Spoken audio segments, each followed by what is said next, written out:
February 20th, 1943, north of Kasserine Pass, Tunisia. The combat summary could never truly convey what the German armored leaders observed that dawn: United States Sherman tanks performing actions that challenged all Wehrmacht teachings on what was feasible without visible cues. Amid the haze and fumes of the North African war zone, 5 Sherman tanks, divided by rough ground, with no direct view among them, advanced on enemy lines with precision that felt otherworldly. No banners, no signals, no messengers dashing between machines. Still, they operated like one living entity. Each vehicle guarding weak points, the others could not spot each team aware precisely of their allies' locations. In German Panzer IVs fitted with Fug 5's radios, armored leaders fought to catch their own unit heads, words through interference that drowned their amplitude modulation setups. The 10-watt German senders, top-notch by 1930s, measures failed to reach beyond a few hundred meters during motion. Most German tanks held only listeners, incapable of sharing sightings or seeking aid. The Americans functioned with gear the Germans had no idea was real. Frequency modulation radios in each tank, crystal-guided accuracy, 25 watts of sending strength and sharpness that slice through motor rumble and fight disorder like a blade through cloth. 8,000 miles from Detroit's production facilities, the most crucial tech edge of World War II was showing itself, not in plating depth or cannon size, but in the unseen electric magnetic pulses that linked every American tank group in manners the Wehrmacht never dreamed viable. The shift started on July 22, 1941, when the United States Army set the Signal Corps radio kits SCR 508, SCR 528, and SCR 538 as standard for all medium tanks. As German troops pushed into the Soviet Union, relying on radio links among lead vehicles, American experts at the Galvan manufacturing firm, soon called Motorola, were refining frequency modulation tech that would make German setups outdated.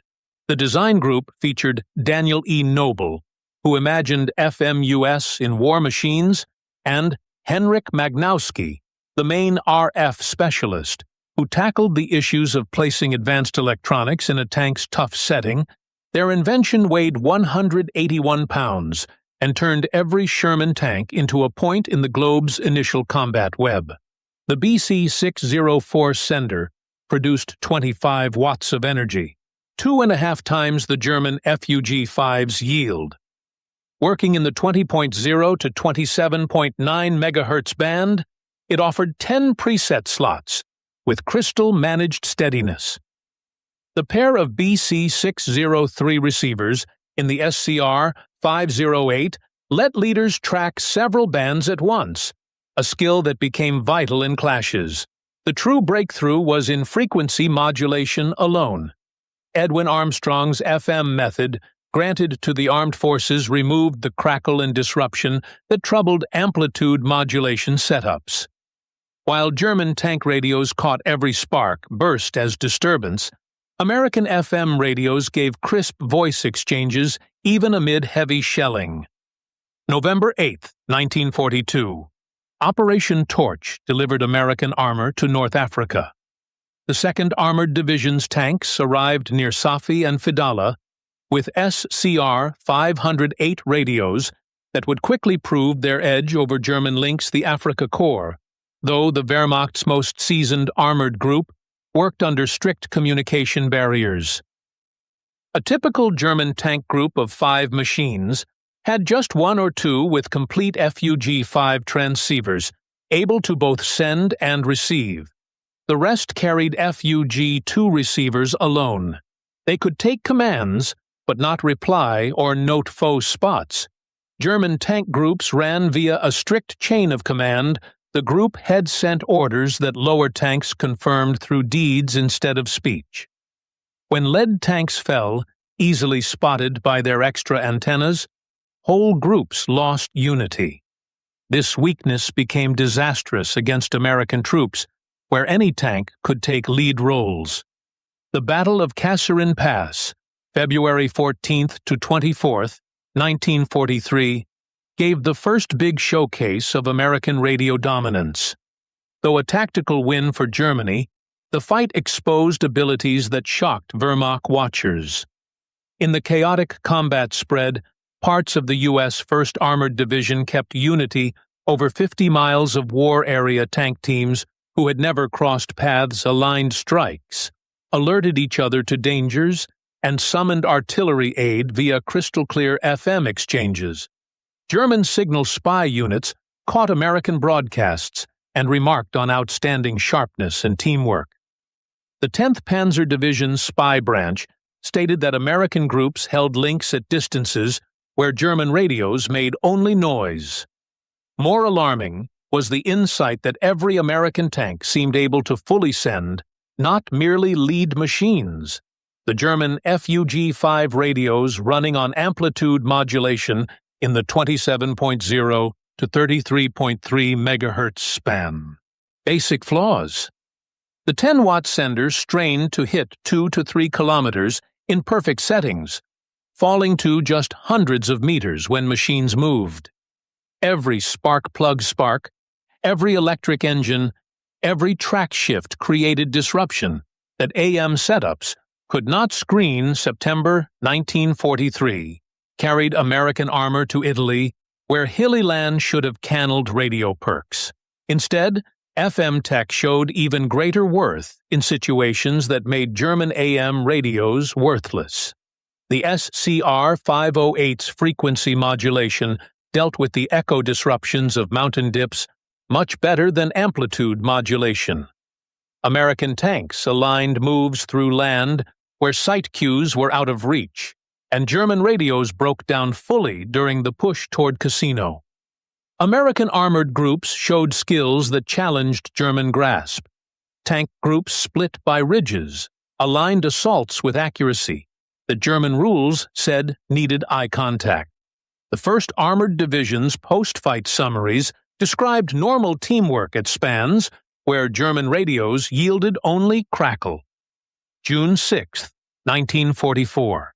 As Sherman tanks drove from landing boats at Normandy, their SCR-508 radios kept touch with Seafire help. Teamwork impossible with German tools, but the hedgerow struggles showed a key shortfall. Tank radios could not link with foot soldier radios on different bands. The infantry's SCR-3000 worked on 40.0 to 48.0 MHz, mismatched with tanks' 20.0 to 20.0 MHz 7.9 MHz span. This link gap turned fatal in the bokeh, where German foot troops with Panzerfausts could near American tanks, while close American infantry lacked means to alert them. American fixes solved the issue in weeks. Tank teams fixed EE-8 field phones and ammo crates attached to tank outsides, wired straight to intercoms by Operation Cobra in late July. This basic change transformed tank infantry teamwork. July 25th to 30th, 1944. Operation Cobra showed the complete promise of American radio dominance. The 2nd Armored Division, led by Major General Edward H. Brooks, aligned over 200 Sherman tanks via radio webs that allowed unmatched war zone command. German protectors from the Panzer Lehr Division met a foe that appeared to hold unearly insight. American tanks reacted right away to risks noted by other groups. Miles-distant artillery hits aligned via tank radios came within minutes of spot finding. The difference with German skills was sharp. Panzer Lehr, once Germany's top armored division, had sunk to communication scarcity. Most tanks ran without radios, relying on sight cues inland where view seldom topped 100 meters. The few working radios faced disruption and short span that blocked solid teamwork. The twist was deep. Germany had led radio use in armored fights. Heinz Guderian, the designer of Blitzkrieg, had demanded radio gear in tanks from the 1920s. His book Achtung Panzer, released in 1937, stressed links as key to armored actions. Guderian had built radio link setups that let tank leaders align strikes. He grasped that swift armor pushes needed trusty links. Yet by 1943, German tank making could not supply the radios Guderian's own rules required. German making numbers showed the crunch. In 1943, Germany built about 5,700 medium tanks, but under 2,000 FUG transceivers. Many radios went to lead machines and storm guns, leaving standard tank units sorely lacking link gear. Soviet tank troops endured even harsher link scarcity. The T-34, though the most built Allied tank, often joined fights without any radio tools. Soviet rules leaned on flag cues and pre-clash plans with dire outcomes against German troops in 1941. By 1943, Lend-Lease gave some ease American radios, including SCR-508 kits, fitted Soviet lead tanks. But even at war's close, only around 25% of Soviet tanks had radios. The matchup spotlighted American success. While the Soviet Union fought to fit 1/4 of their tanks with any radios, America reached full rollout of advanced FM setups. Motorola's Chicago plant stood for American industry drive at its height. Before the war, the firm made car radios. Switching to war output needed full rework and fixing unheard tech hurdles. Each SCR-508 needed 2,748 single parts made to strict levels. The BC-604 sender held 474 capacitors and 385 resistors. Crystal shakers had to keep band steadiness despite heat swings and fight shakes. Making numbers told the tale of American industry strength. 1942, 3,800 SCR-58 family radios. 1943, 11,400 units. 1944, 24,000 units. Total war output, over 50,000 tank radio kits. This making wonder ensured that all 49,324 Sherman tanks built during the war got advanced radio gear, a feat no other land neared. The SCR-585's perks went past plain frequency modulation. Crystal managed band. Steadiness meant tanks could set slots pre-clash and hold match despite fight states. German FUG-5 radios using changeable capacitor tuning always shifted off-band. The double receiver setup let leaders watch their group net and unit command net at the same time. Commands flowed down the ranks at once, while leaders kept grasp of lower situations. The BC-606 intercom blended smoothly with the radio, letting all team members warn the leader of risks. Throat mics and noise blocking. Headsets allowed sharp talk during fights. Many German tanks missed intercoms fully, making teams link by tap or yell. Power handling gave another American edge. The SCR-508 ran on 12 or 24 volts, self-adjusting to ready power. The dynamo motor supply gave steady screened power that cut electric disruption. German radios powered straight from machine electric setups caught every spark as crackle. The fight perks of full radio rollout changed American armored rules. The combat command build, bendy task groups set for certain goals, leaned wholly on trusty links. American leaders could form quick battle clusters from varied units, sure they could align via matching radios. This bendiness puzzled German leaders used to stiff setups forced by short links. During the Battle of Ruhr in September 1944, the 4th Armored Division net several German panzer brigades, fitted with better Panther tanks. The Germans held every edge in plating and fire strength, but American radio teamwork proved key. Every Sherman could note foe spots at once. Tank hunters got aim info from tanks they could not view. Artillery watchers and Sherman lead tanks summoned crushing shellstorms within minutes.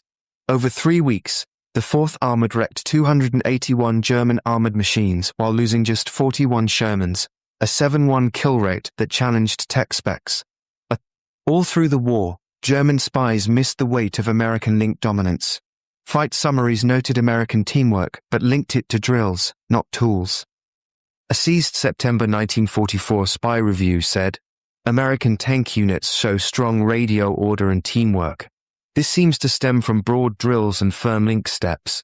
The review fully overlooked the tech edge. German tactics never shifted to American skills.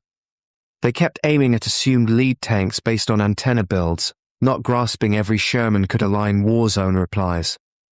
They set traps, thinking American tanks would drop teamwork when split, not understanding that radio touch kept unit bond no matter sight touch.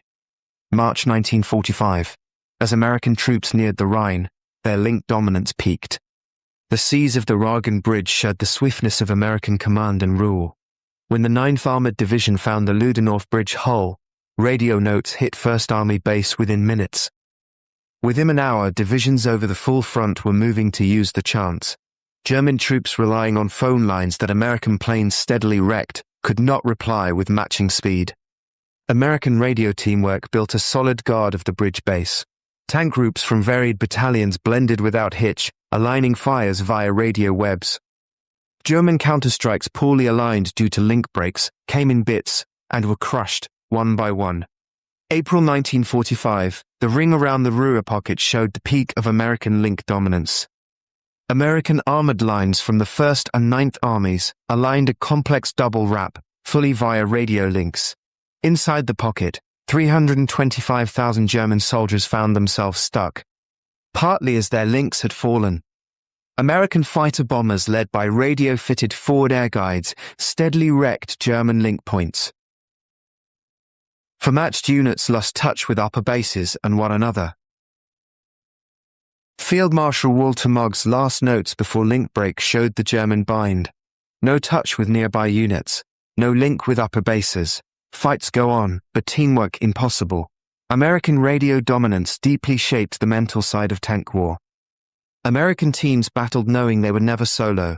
Even when bodily apart, they stayed linked via radio pulses. German tank teams felt the reverse, deep aloneness. Unable to link, they waged lone fights within bigger clashes. Otto Cararius, one of Germany's top tank leaders, wrote in his recall, "Tigers in the mud" about the hurdles of short links, though he stressed more on fight size than the link split itself. The big plan effects stretched past single fights. American pushes in 1944 to 45 kept pace, partly via radio teamwork that German troops could not equal. The Third Army's dash across France leaned on radio webs that kept rule over hundreds of miles. German leaders steadily underrated American skills, as they could not imagine the link dominance Americans held. Heinz Gadrian, in his spot as Checker General of Armored Troops, saw the issue but could not fix it. In a December 1944 note, he admitted that American teamwork cancelled German edges in tank grade. After Germany's yield, American tech spy teams checked German gear. Their finds backed what fight time suggested. German tanks often held better plating in weapons, but terribly worse links. U.S. Army Tech Spy Report number 176 ended. German tank link gear was about 5 years behind American setups. The lack of frequency modulation, short radio spread, and weak electric block made key weak spots. Soviet checkers reached like ends. The Red Army, given reach to seize German gear, picked to copy American radio plans rather than German setups for post-war growth. Making and rollout numbers show the size of American success. American radio making 508,528,538 radios made 50,000 plus units. Sherman tanks made 49,324 units. Radio rollout rate 100%. Send power 25 watts. Band steadiness crystal managed plus or minus 0.1%. Span moving 7 miles. Span still 10 to 15 miles. German radio making FUG. 5 transceivers made about 6,000 units. Medium-heavy tanks made about 12,000 units. Full transceiver rollout rate about 20%. Send power 10 watts. Band steadiness variable plus or minus 1%. Span moving 0.5 to 1 mile. Span still 2 to 3 meters. Link work. Average time for American fire task 3 to 5 minutes. Average time for German fire task 15 to 30 minutes. American tanks reaching teamwork 100%. German tanks with full link 20%. The radio dominance of Sherman tanks set rules that guide armored war. Now modern main battle tanks carry link sets that trace their routes straight to the SCR 588. Digital not, analog, but basically based on full rollout and trusty teamwork. The German Bundeswehr, rebuilt in the 1950s, put links first, based on World War II teachings. Every Leopard tank built has carried full radio setups. A Bundeswehr drill guide clearly states the loss of better German tanks to lesser American machines with better radios shows that info control beats platform strength. Modern clashes back this teaching. In the 1991 Gulf War, Allied troops with better links wrecked Iraqi troops fitted with singly better Soviet-planned tanks but lesser radios. In 2003, American troops again showed that network-focused war beats platform-focused war. The tale of American Sherman tank radio dominance stands for a win in the electric-magnetic range that proved more key than edges in plating or fire strength. German tank teams waged their war, partly unaware of this shift, learning too late that every Sherman tank was not merely a combat machine, but a point in history's first warzone web. The SCR 588 radio changed the M4 Sherman from a fair median tank into a part of a weapon setup that included every other American tank in the fight. This change proved more key than any boost in plating or fire strength could have reached. Every Sherman tank held the means of wind, not just in its 75mm gun or angled plating, but in the 181 pounds of radio gear that linked its team to every other American tank team. This link built a shared wisdom that no single German tank, no matter strength and plating or fire strength, could rival. German troops learned this truth through hard fought trials at Kasserine Pass, in Italy's peaks across France's hedge, and in Germany's last fights. American tanks showed teamwork that German rules said was out of reach without eye touch.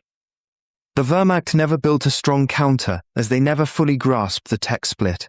Field Marshal Wilhelm Kittel's noted remark at Germany's yield: "We knew how to craft better tanks, but you knew how to make them act as one." Caught a basic fact, whether truly said or made up. America had crafted not just 49,324 Sherman tanks, but 49,324 points in the globe's first armored warzone web. The shift in military ways that experts link with modern network-focused war really started in 1942, when the first Sherman tank with an SCR 58 radio joined combat. From that instant, war shifted forever. The side with better links would beat the side with better arms. The web would beat the base, and the linked would conquer the alone. This shift happened mostly unseen to German troops. They viewed American fight strength, but did not spot its tech base until way too late. By the time German leaders grasped that every Sherman tank held link skills that most German tanks missed, the war was basically settled. The German military's miss to spot and shift to American link dominance stands as one of World War II's big spy misses. Despite endless warzone meetings showing American teamwork edges, German heads never put first fixing their key link flaw. They kept crafting better tanks that battled as lone ones, while American troops crafted fair tanks that battled as aligned teams. In the end, the electric-magnetic pulses carried by SCR 508 radios proved stronger than the plating-piercing shots fired by German 88mm guns. The skill to align, to share info at once, to battle as a joined force rather than as single machines. This unseen edge set win more firmly than any seen strength and plating or weapons. The Sherman tank's radio dominance shifted war forever, setting the rule that in modern fights, link means life and aloneness means loss. German troops learned this truth on war zones across 3 lands, grasping too late that the Americans held not just number strength, but tech strength in the side that counted most. The skill to battle at